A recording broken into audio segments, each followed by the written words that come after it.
ఓవైపు 600 అయినా 150 అయినా పీపీపీ విషయంలో తగ్గేదేలే అంటోంది కూటమి ప్రభుత్వం. మరోవైపు పీపీపీకి వెళ్ళినా తిరగదోడతాం, బిడ్డర్ల భరతం పడతామంటోంది విపక్షం. ఇలా నిన్న మొన్నటిదాకా మాటల యుద్ధానికి పరిమితమైన పీపీపీ పొలిటికల్ సిరీస్ లో ఇప్పుడు యాక్షన్ పార్ట్ షురూ అయిపోయింది.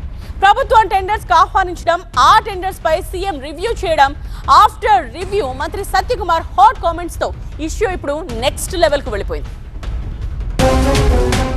ఆంధ్రప్రదేశ్లో మెడికల్ కాలేజీల వ్యవహారం కూటమి సర్కార్ వైసీపీ మధ్య తీవ్ర యుద్ధానికే తెరలేపింది. పబ్లిక్ ప్రైవేట్ పార్ట్నర్షిప్ మోడ్పై ఇరు వర్గాల మధ్య ప్రతిరోజు అలుపెరగని మాటల పోరాటం సాగుతుంది.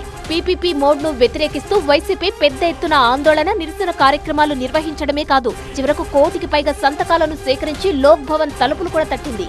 ఇలా ఫ్యాన్ పార్టీ ఆందోళనల మధ్య ప్రభుత్వం యాక్షన్ మొదలుపెట్టింది. తొలి విడతగా ఆదోని, మదనపల్లి, పులివెందుల, మార్కాపురం మెడికల్ కాలేజీల నిర్మాణానికి టెండర్లు పిలిచింది. అయితే కేవలం ఆదోని కాలేజీ నిర్మాణానికి మాత్రమే టెండర్లు రావడం, మిగతా కాలేజీలను ఎవరూ పట్టించుకోకపోవడంతో రాజకీయం యమరంజుగా మారింది.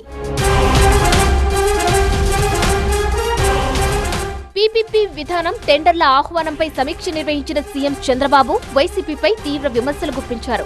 ఎవరెన్ని కుట్రలు చేసినా పీపీపీ విధానంతోనే ముందుకెళ్తామన్నారు. ఆదోని మెడికల్ కాలేజ్ నిర్మాణానికి ముందుకొచ్చిన సంస్థతో ఒప్పందం ఖరారు చేసుకోవాలని ఆదేశించారు.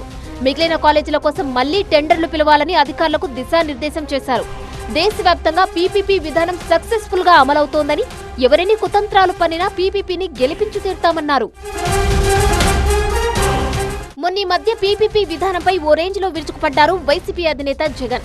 పీపీపీ అంటేనే పెద్ద స్కామ్ అన్న ఆయన మెడికల్ కాలేజీల నిర్వహణకు ముందుకు వచ్చే కాంట్రాక్టర్లను జైలుకు పంపుతానంటూ స్ట్రాంగ్ వార్నింగ్ ఇచ్చారు. ఎక్కడన్నా కూడా చంద్రబాబు నాయుడు వినకుండా దీనికి ముందుకు తీసుకొని పోతే మాత్రం, ఆ తర్వాత కాలేజీలు తీసుకున్నోడిని మాత్రం మనం అధికారంలోకి వచ్చిన వెంటనే 2 నెలలు జరగక మునిపే అందరు జైళ్ళల్లో ఉంటారు. ఆ కాలేజీలు తీసుకున్న వాళ్ళు మాత్రం. స్కాములు అనేది మదర్ ఆఫ్ ఆల్ స్కామ్స్ కింద ఇది నిరూపితమవుతుంది. ఇప్పుడు ఆ జగన్ కామెంట్స్ ని మళ్లీ తెరపైకి తెచ్చారు మంత్రి సత్యకుమార్. అలా జగన్ బెదిరింపుల వల్లే టెండర్లు రాలేదని ఆగ్రహం వ్యక్తం చేశారు. కాంట్రాక్టర్లకు వ్యక్తిగతంగా ఫోన్లు చేసి బెదిరించారని విమర్శలు గుప్పించారు. ఎన్ని కుట్రలు చేసినా పీపీపీ విధానాన్ని ముందుకు తీసుకెళ్తాం, చూస్తూనే ఉండండి ఫైర్ అయ్యారు. ఈ రకంగా ఎవరైతే సంస్థలు ముందుకు వస్తున్నాయో, కన్స్ట్రక్షనర్స్ ముందుకు వస్తున్నారో వాళ్ళని బెదిరించడం అనేది ఈ దేశ చరిత్రలో ఇప్పటిదాకా జరగలేదు. ఒక అటవిక రాజ్యంలో స్వాతంత్ర భారతదేశంలో ఉంటున్నామా లేకపోతే అటవిక రాజ్యంలో ఉంటున్నామనే భావన కలుగుతోంది. రెండవ వైపు రాష్ట్రాన్ని మళ్ళీ ఆ విధ్వంసకర పాలన 5 సంవత్సరాలు అధికారంలో ఉండి చేసిన విధంగానే ఇవాళ ప్రతిపక్షంలో కూడా ఉండి చేసే దిశగా జగన్మోహన్ రెడ్డి గారి మానసిక స్థితి ఉంది. పేదలకు కూడా మెరుగైన వైద్య సేవలు అందించడం మా లక్ష్యం.